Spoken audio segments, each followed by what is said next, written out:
hear me all right? Yes. I think with all my huffing and puffing, I might have even started to touch before 7. Didn't want to keep you waiting. So, it's great to see Hawkeye fans.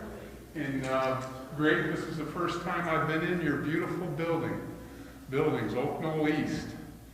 I've driven around like probably countless other islands in Iowa City as they were being built, but looks beautiful.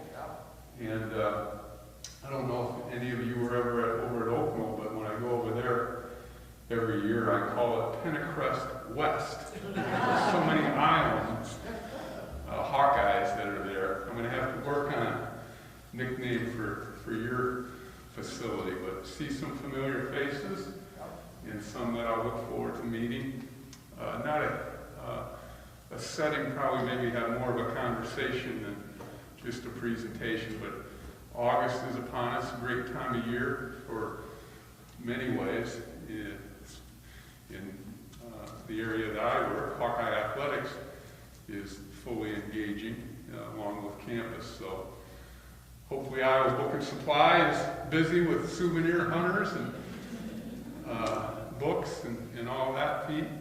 What a landmark that you've been there for decades, and parking downtown is a little more challenging, but great time of year, and certainly the new president, Barbara Wilson. I have not had the opportunity to meet her personally, have seen some Zooms that she's on, and certainly a breadth and depth of experience that speaks well for her becoming the University of Iowa president. So she was over at athletics to meet with senior staff and coaches and others in early August.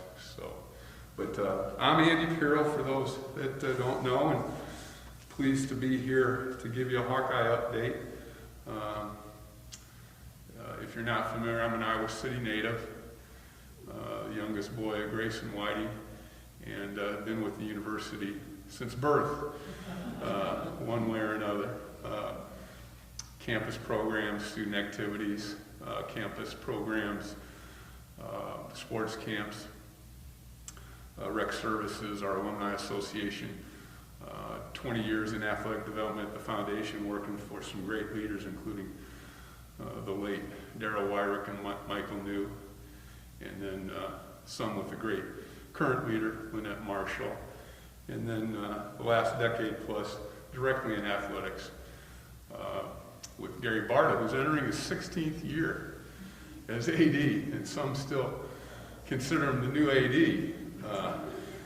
After Bump's run from 1970 to 1991, and then Bob Bowlesby's run from 1991 to 2006, we've been blessed with some great continuity there, along with Dr. Grant's continuity. So, but it's a great time of year. We have a lot going on. I thought I'd maybe touch base briefly on last year and touch base a little bit on this year, some topics that are of interest, and then leave plenty of time for questions and answers. We're always looking for answers, especially in this day and age. So, is everybody comfortable with me moving around a little bit on the microphone?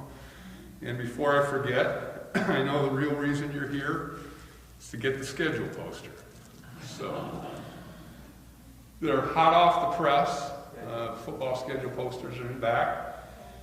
And I've been around long enough to know to bring rubber bands.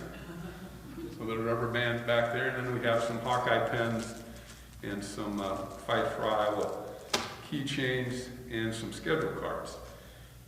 And just being here and having tangible things like that to share with you is different after the last year and a half. It's been a challenge for all of us in many ways, and certainly it was a challenge for the Hawkeyes. But our leadership with Gary Barta and Barbara Bork and Matt Henderson, our coaches, our trainers and doctors, who are the unsung heroes of the whole stretch, and our student athletes, Hawkeyes persevered, and we had Big Ten and university protocols to follow on the health front, and we did get things going in the fall with football, and then had literally 23 other sports going from January to May. All our fall sports, all our winter sports, all our spring sports. And those student athletes, those coaches produced a heck of a year, arguably one of the best since the mid-'80s. We had 4 coaches of the year. We had 4 Big Ten athletes of the year in their respective sports. We had field hockey with a Final Four appearance. We had football qualify for a bowl game. We had 2 NCAA basketball tournament teams. We had a soccer team just minutes away from beating UCLA in the NCAA tournament. Had track and field dominating the Big Ten with championships indoor and outdoor with the men, and some women's gymnastics Big Ten title. I'm just briefly covering the waterfall. You can chime in with who I missed, but competitively it was an excellent year. It did have its challenges and its disappointments, and at the top of that list is the finances and the budget and some tough decisions that had to be made. Just heartbreaking. We're about opportunities for our student athletes, and those are our student athletes, our letter winners, our coaches. But as we enter this year, we have a $117 million budget in place. That is down from what previous projections were going to be because we're dealing with the pandemic fallout. We incurred a $45 million debt last year to stay in business, without ticket revenue to the degree that we're familiar with and other revenues. So, but we're excited. 21 sports, 650 student athletes. We're a self-supporting department on campus. The university certainly incurred losses and they're in no position to subsidize us, so we will be retiring that debt over a 15-year period. So, but the intent is to compete at the highest levels, and we certainly intend to do that. Over the last year, we did move ahead with a number of projects, and you might wonder, well, how can you open a new clubhouse? Or how can you open a new soccer facility? Or some other things. And those were all self-funded by generous contributors. The Nagel Family Clubhouse is just a gem there on Finkpine. That is the Nagel lumber family that used to be in my day down on Burlington before they moved to South Gilbert. And the soccer facility that we're excited about with that program was funded with a generous gift. So we need to keep moving ahead nationally, and in the Big Ten it's very competitive, and we want to win, graduate, do it right. So we will also continue to work on facilities as we can fund them. And one of those that you've heard about is the wrestling facility. We intend south of the arena, I call it Stonehenge, the limestone or whatever rocks that are there. That was actually part of the art on campus when the arena opened in 1983. And we'll need to maintain that art to some degree, but we're going to put a wrestling training facility down into that valley and connect it with the arena, and it won't change the height of the facility. So just like the arena was put into a valley back in '83 ahead of time with the green movement, we'll do the same thing with the wrestling facility. What a marvelous year, and mention some of the success, and I'll mention some of the names, but Caitlin Clark, Luca Garza, Spencer Lee,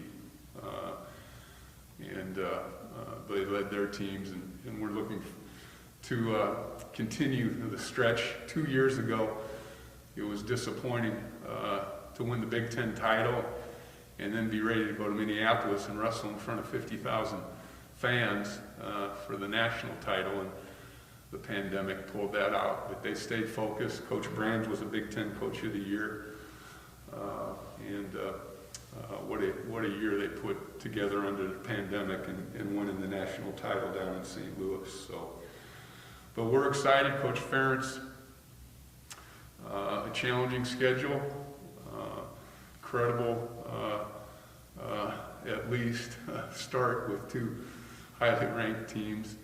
But they've been in camp, and one tidbit, if you didn't know, they're, instead of staying out in Coralville at the Marriott, which is changing to a Hyatt, they're at the new Courtyard Marriott by the bridge, by the railroad tracks in University Heights. So those of you that have been around, who would have thought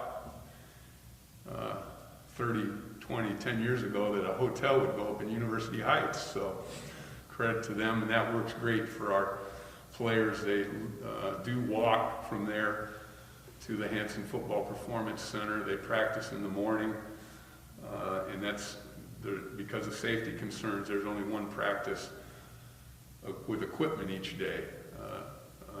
That's a new change this year, but they practice in the morning. They have team meetings throughout the day, lift on certain days. They have walkthroughs at 5 o'clock, and then additional meetings, and head back to the Marriott. But that's been working out very well, and certainly that'll probably be a hub of pregame activity on game days. They will continue to stay on Friday nights at the Kirkwood Hotel to distance from the partying and the mayhem and the chaos. But you know, I mentioned Caitlin Clark. She's just getting back from winning a world championship and most valuable player in the under-19. Wrestling's loaded again with the bonus year. Literally the entire team is coming back. A little challenging if you're a incoming freshman or a freshman and you're stacked up behind national titles, but it's good for us. Coach McCaffrey, a changing of the guard talent-wise, and we'll be all right. You know, great for Luca. What an ambassador and representative for this institution on and off the court. Carries himself so well, says great things about his teammate, about the institution, and then Joe Wieskamp catching a lot of attention, so we're happy for them. Mentioned Coach Woody in track and field. He'll continue to reload. Track and field is very important to us because that's literally 6 of our sports, men's and women's track and field, indoor and outdoor, and men's and women's cross country. So to be strong in that sport, you get the benefit in 2, 3, 4, or even more teams in the Big Ten races and the national races. So baseball, softball, disappointing that we didn't quite make the NCAA tournaments. It was an unusual year in that we only played Big Ten opponents, and that hurt us in the power rankings. But Renee Gillespie in softball has that program reinvigorated, doing a great job recruiting in Iowa. Coach Heller continues to have success in baseball. So lots of positives there. If there's a sport I didn't touch on, you can certainly ask about it. Some of the other things you've probably seen, the transfer portal, name, image, likeness. Who even knew of the concept a few years ago? DEI, diversity, equity, inclusion, conference alignment, NCAA governance. You know, there's a lot of change both here on our campus in the Big Ten and nationally. I can't give you any insight on some of those. For instance, conference realignment. The Big Ten is more than just athletics. As you know, all the institutions up until when we had in Nebraska, members of the AAU, the most prestigious academic recognition, they did lose their AAU recognition after they were admitted. But I know that would be prerogative if we do try to expand. And expansion, I'm sure the ADs and the presidents will only do that if it moves the revenue needle. There's no sense reslicing the existing revenue. And we receive about $55 million in our share of Big Ten revenue, TV rights, bowl, NCAA payouts, things like that. So I'm sure some of you might have some suggestions. You hear things like North Carolina over the years, or Virginia, but I'm sure the Big Ten commissioner is looking at the changing landscape. Name, image, likeness, good for our student athletes. We certainly are trying to be supportive. We can't direct or advise them. We can provide information. But, you'll see some of our student athletes promoting local businesses. You'll see some on social media, and we'll see where that goes. And then mentioned diversity, equity, inclusion, and we as a department, just like the institution, need to keep working to improve in those areas. I think we've strived to take really good care of our student athletes. It's a challenge to be a student athlete at this level, athletically, academically, all the demands, all the pressures for anyone, but especially our diverse athletes coming from different backgrounds, and we need to continue to support them and even support them better. So, just touching on a number of things, and we'll get to some questions and answers if you are interested. One thing to touch on football, I know we have some season ticket holders. The pandemic changed society in many ways, and it accelerated digital, or what they call mobile ticketing, throughout society, whether it be concerts or museum admissions or athletic admissions. So we've had electronic ticketing as an option in the past, but we're promoting it this year and encouraging it. So some of you may have received your tickets electronically in the last week. If that does pose a challenge for folks, and I'll be the first to raise a hand, we'll work with you. If you let the ticket office know, we're still able to cover that microphone up. Still able to print out tickets and parking passes if that's the most convenient and expeditious way for you to cheer on the Hawks, whether it be in women's basketball or football or any other sport. So, but you'll continue to see that, whether it's the movie theaters, et cetera, in society. But another change with football will be your entrance into Kinnick Stadium.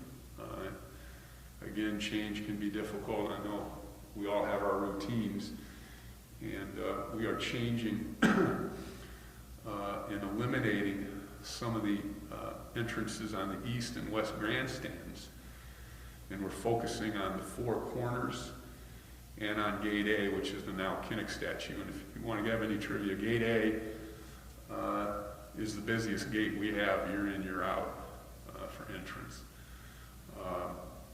We're going to actually increase the number of aisles and ticket takers, not in the physical sense, but the scanning sense, than we had in the past. But we're going to focus on the four corner entrances and Gate A. They'll still have the north end zone access as it's been in the past. Great addition in recent years. And we continue to work on Kinnick Stadium too, facility-wise, with upgrades, because it's a 1929 facility. It generates that, football generate our most revenue. One change we're very proud of, one addition we're proud of is, you'll notice if you haven't seen it on social media, Duke Slater Field is on the 20 or 25 yard line, facing the press box. And we're proud to not only recognize now Kinnick Stadium, but Duke Slater Field, two great Hawkeyes and great ambassadors and representatives of the Hawkeyes, and both left us too soon, obviously. Folks know Niall in service to the country, and Duke died at a young age. In my mind, I think it was 66 or 67 in Chicago, and he was a civil rights leader there, the first black judge elected in Cook County. So we're recognizing him. Some other great Hawkeyes being recognized this fall.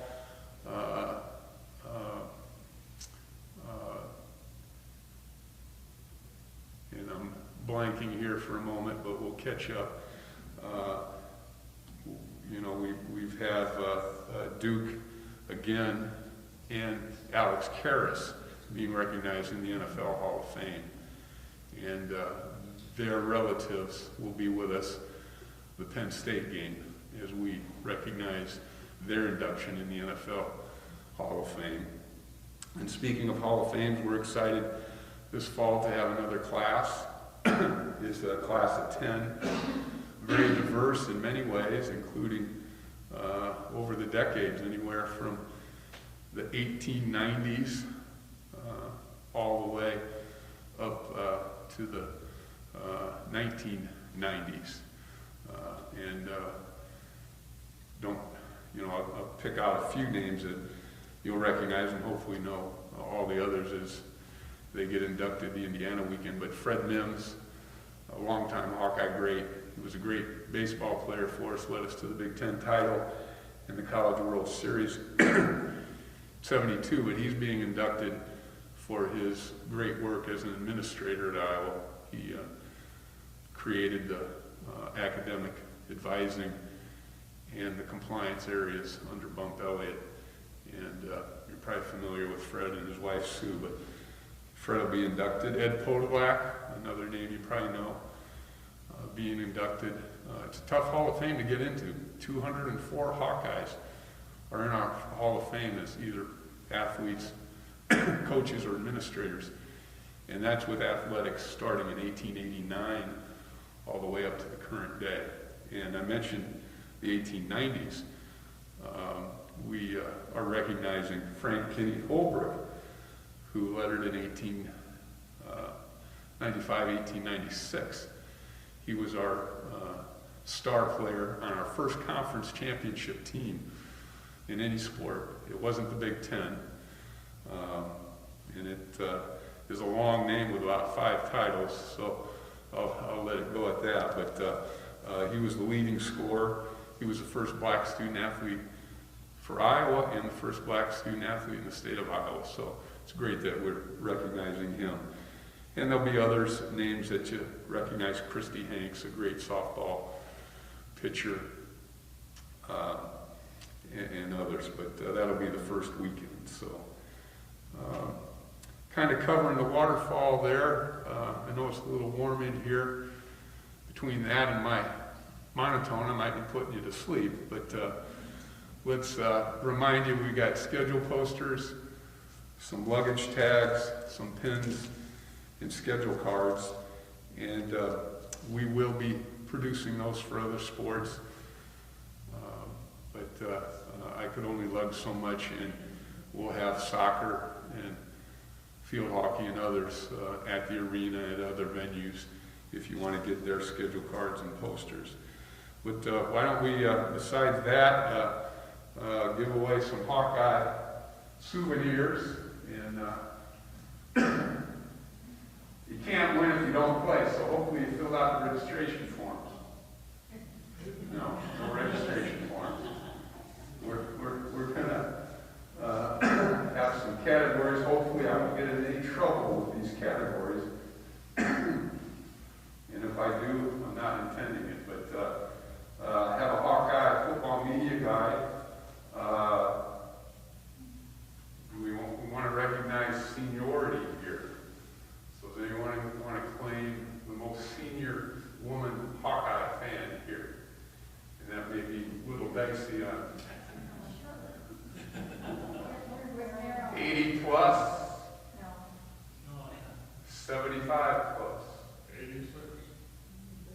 female. We'll get to gentlemen here. This is for the ladies. Anybody claiming 75 plus? We have two. You two want to whisper and tell me who has seniority? Oh, Joanne, 87.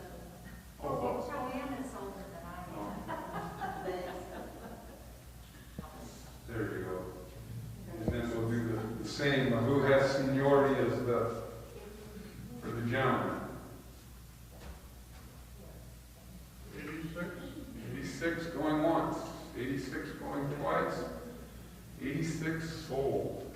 You have two in You your have house. two. That's not fair. 2 86s?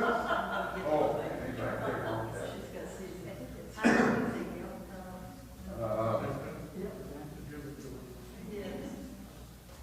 Okay. Pardon? He rejected it. You do it again. Oh, he declined or rejected? Do it.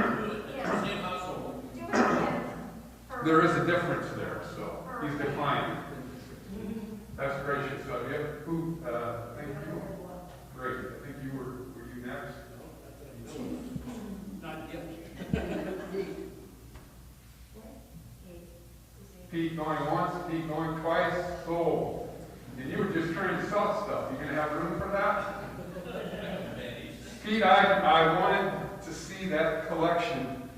I can't imagine the souvenirs that you had over the years.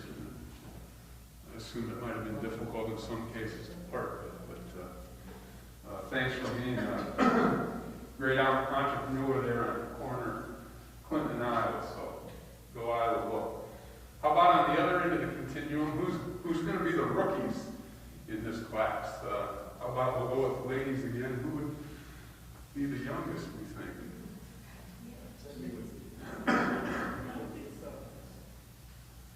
72. 72. 70. 70? Anybody claiming 69 or lower? Okay. Thanks. Okay, gentlemen, who wants to claim a media guide as a freshman, as a rookie here at Oak Knoll East? 70? 75? 76? 77? Who's got to be younger than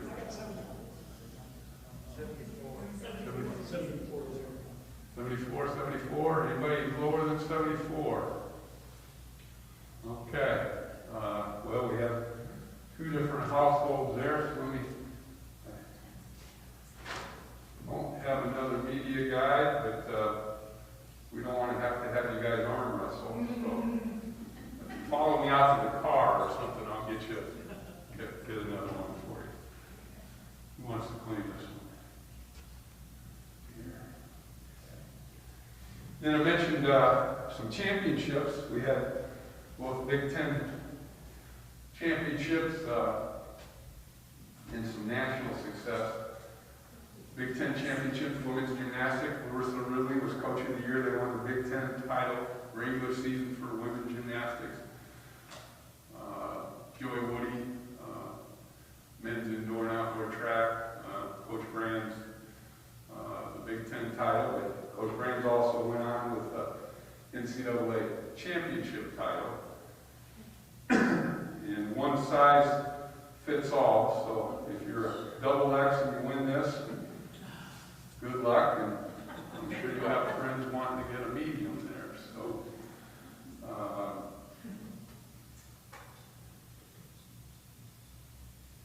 let me try and I scurried over here. I didn't think ahead with a wrestling question.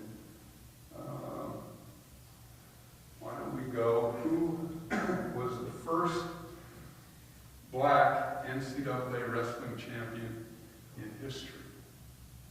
This year? Pardon? What's this year? The first black student athlete to win an NCAA wrestling championship in history. At Iowa or elsewhere? Well, he was at Iowa and in the Big Ten, but also nationally. Mid-50s.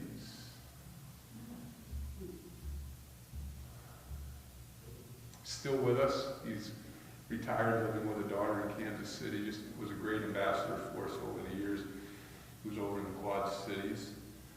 And when I give you the name, you'll say, okay, Simon Roberts, Cy Roberts. So, great Hawkeye there. So,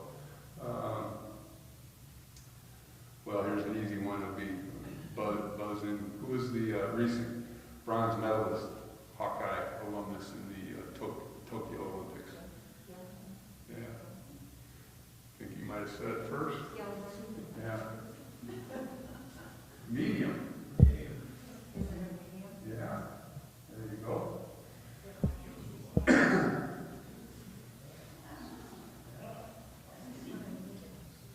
And then we've got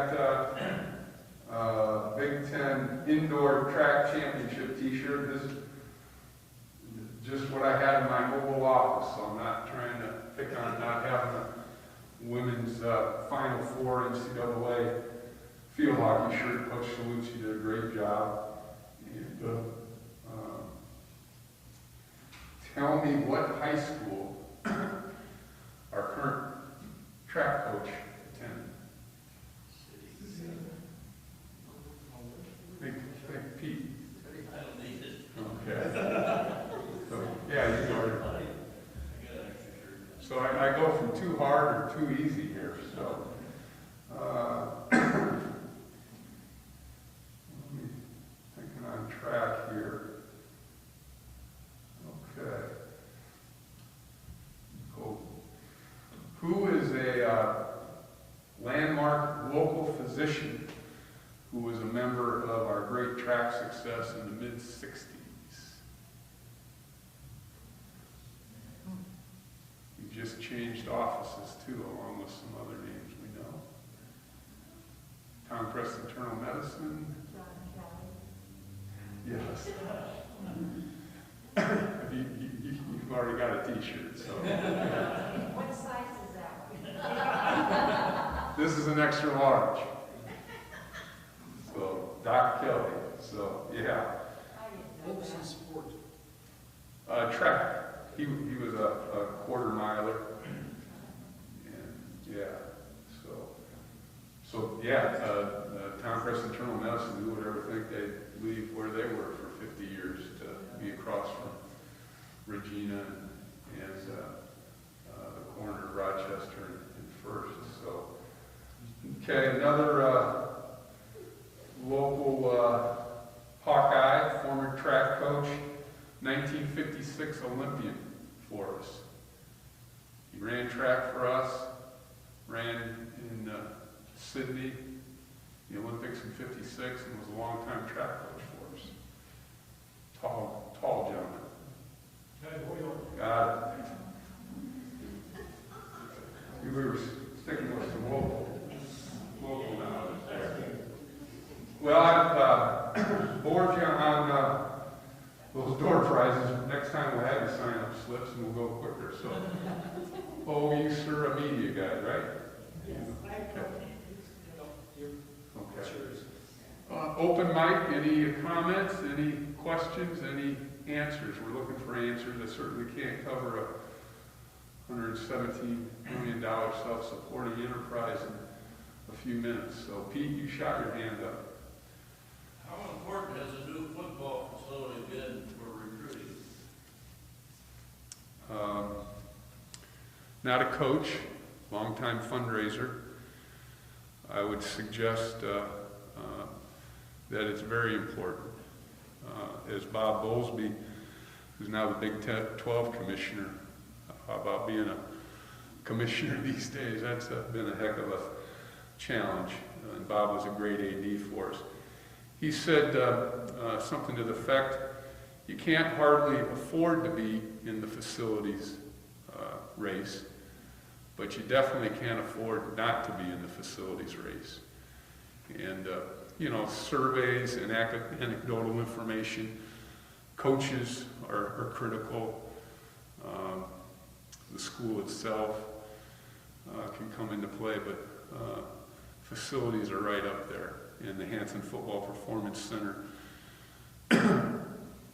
coincidentally opened as the 2015 season unfolded. So that December, that January is when we moved in. That fall we had that historic 2015 season and continue to have some great success. But those of you that have been in the facility, it's built to last. It has an indoor practice field. It has locker rooms, strength and conditioning. Over 20,000 square feet in strength and conditioning. It's not the biggest in the country, but it's very, very well put together.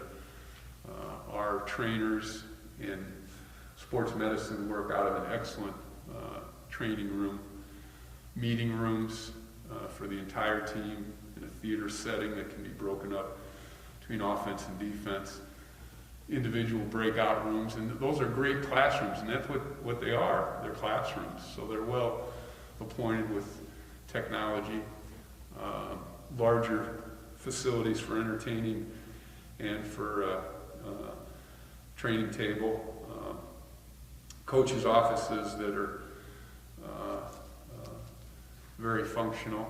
They're not ostentatious. None of it is. There's not a waterfall in the lobby, and there's not a bowling alley.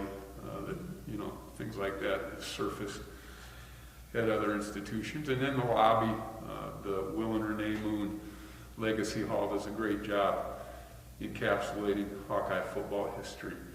So yes, a long-winded answer, Pete. It's very important, and we'll continue to upgrade it within reason. Technology, even since 2015, has changed.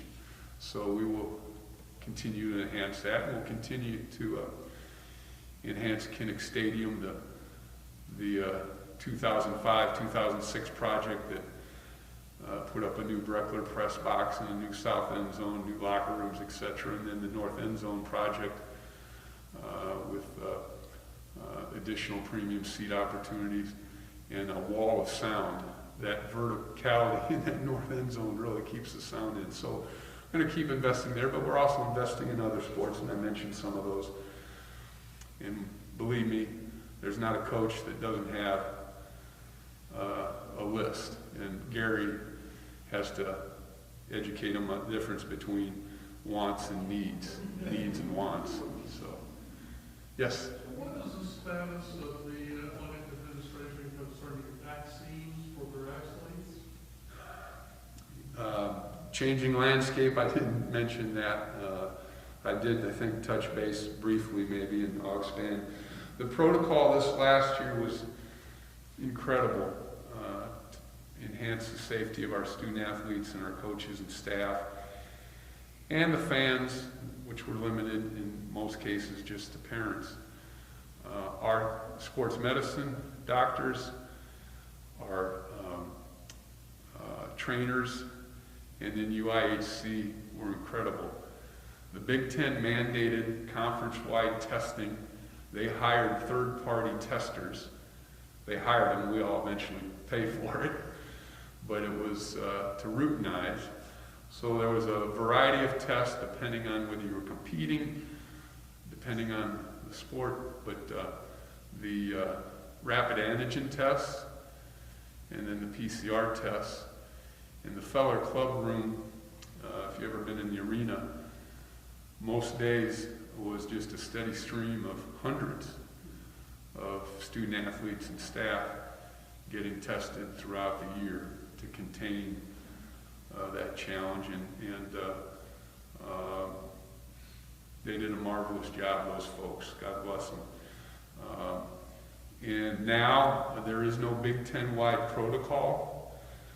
The Big Ten has left it to the institutions at this point, and I think, well, you probably know, from state government to the Board of Regents to the institution, as an institution, we're not mandating vaccinations or masks at this point. Certainly doesn't mean it might not change for the institution, and if the conference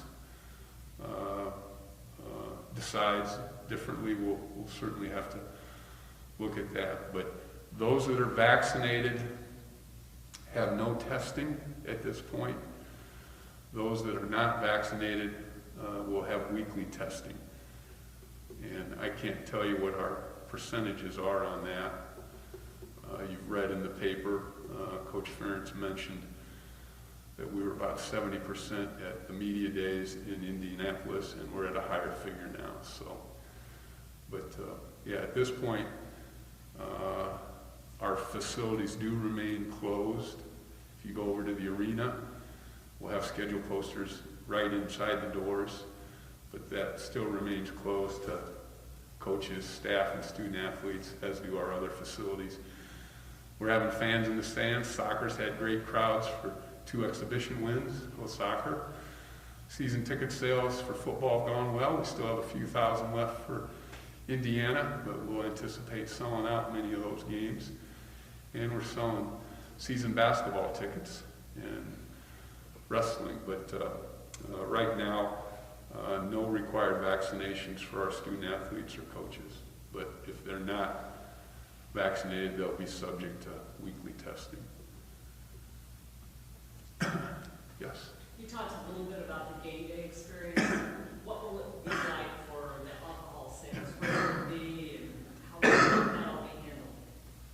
Thanks. Again, on the list and glossed over. There's 8 Big Ten schools now that will have alcohol sales in the main stands. We've had alcohol sales since 2006 in the regular press box. In the controlled setting, we felt comfortable there. And since then, Gary has said, we're not going to be the first in the Big Ten to look at it in the main stands, and we won't be the last. Here we are, the 8th school to do that. We've heard comments from both ends of the spectrum. And the one end, probably the most vociferous, those that are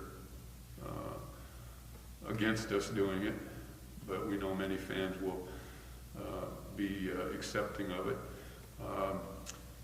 Kinnick is a 1929 footprint. The concourses in past decades, and it'll be interesting how we change our egress. Many of us try and enter sooner to be out of the jam in the concourse. Will you try and rush in? But we will utilize the space in the arches on the east and west grandstands that we won't be using for access, since we're going to 4 corners and gate A. So that'll alleviate some pressure on the concourse for people to mix and mill and also access concessions. So don't know if that made sense, but the arch is one of the defining features of Kinnick on the east and west grandstands. Those gates will only be used in the corners, not at the 20 and the 30 and the 40-yard lines. Not, guaranteed. We'll see how things work this year.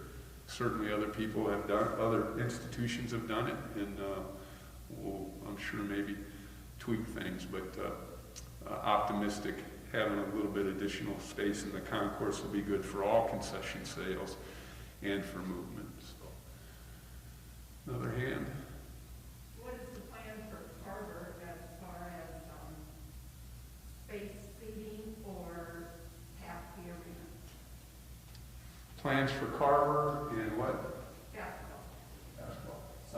We are selling season tickets, just like with Kinnick. We're not putting, certainly we're all aware there's a changing landscape out there. We'll see what 2 weeks bring, let alone 2 months or 4 months when we're in the middle of basketball. But we're selling season tickets, and we appreciate those of you that are ordering them. Things change. We sell you season tickets, and we can't tell you what the actual schedule is. I recognize that, and I don't have a solution for you, but that's due to TV. We'll have some marquee non-conference games that we've announced, and then the Big Ten, but We don't, whether it's women's or men's, have the actual dates and times.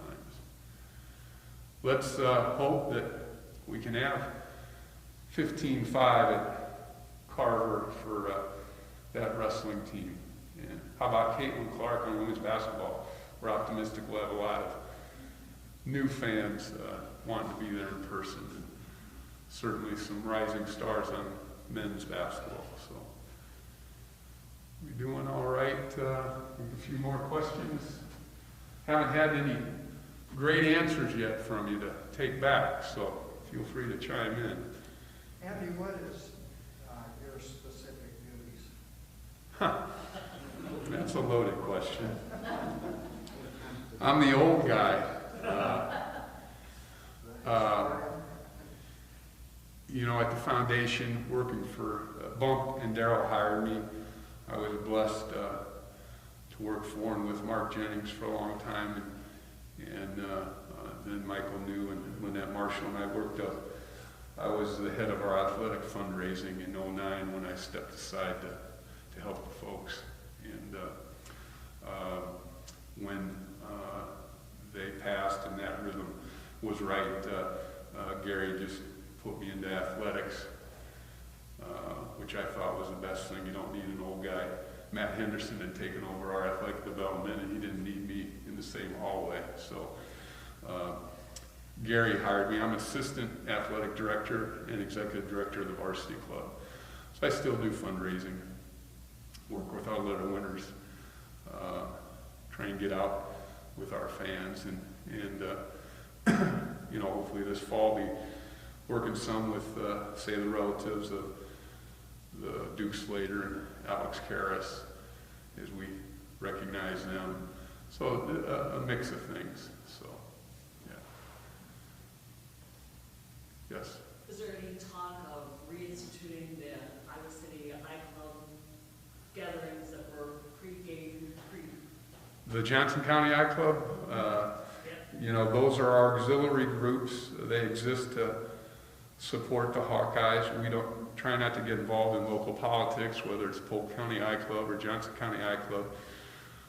You know, the Friday morning breakfast, I don't need to tell you, many of you were there. Man, what a sight at the Highlander with 500 people.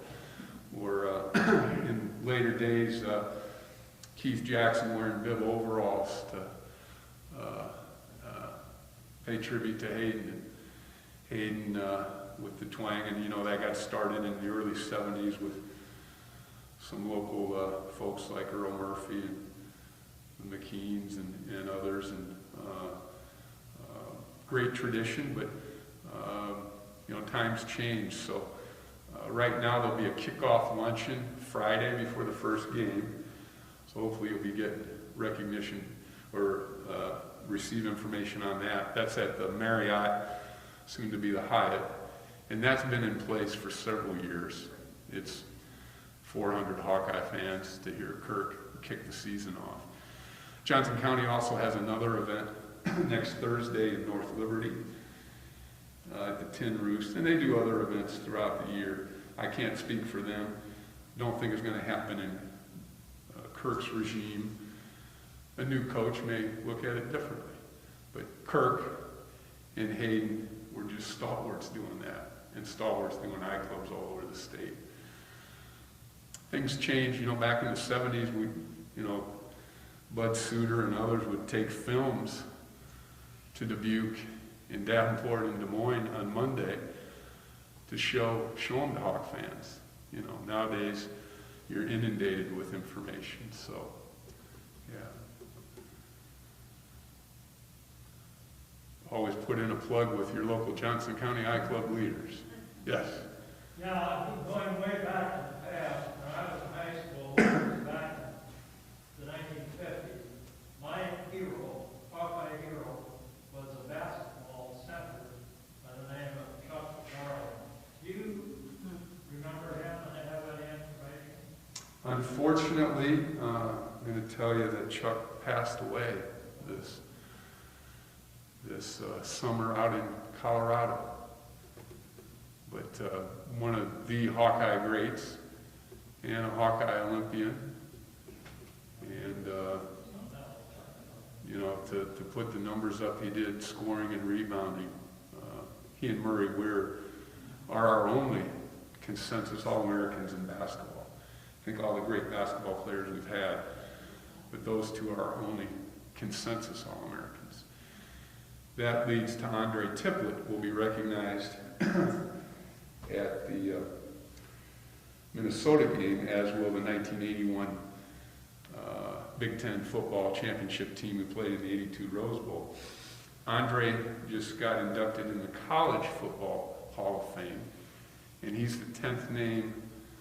I should have used some of those for questions. He's the 10th name of the Wall of Honor on the face of the Reckler press box.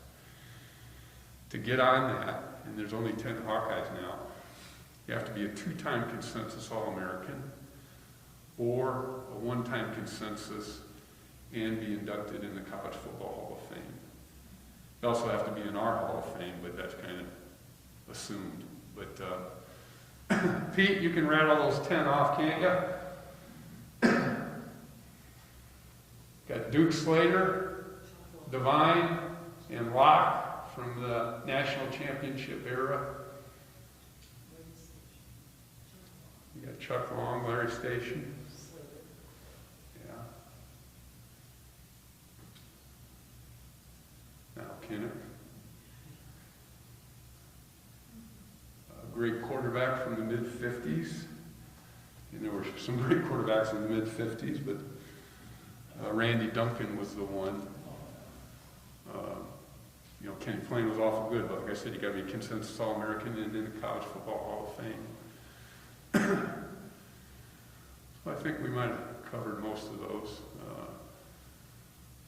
And then Andre Tippett got added. So, okay, maybe down to 1 or 2 if you got questions. If not, I'm not hurt. Yeah.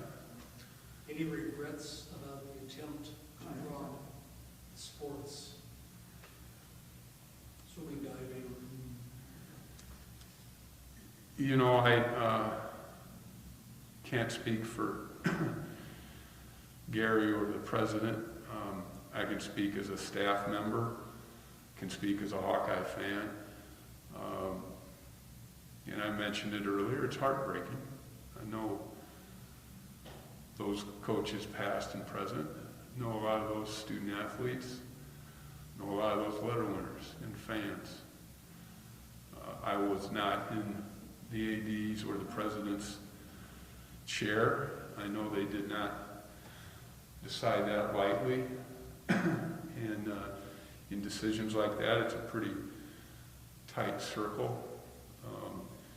I understand the numbers. That's small, soulless, those are people.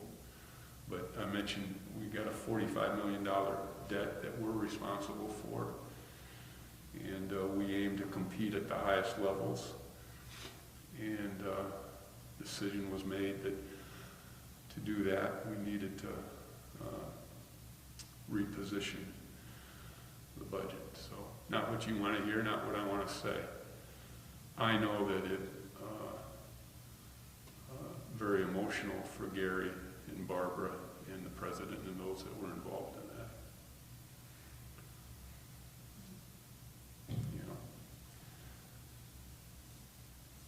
that. Other schools have dropped sports too, but it doesn't make it any easier. Yeah. Anything else? Thank you. Thanks for your support.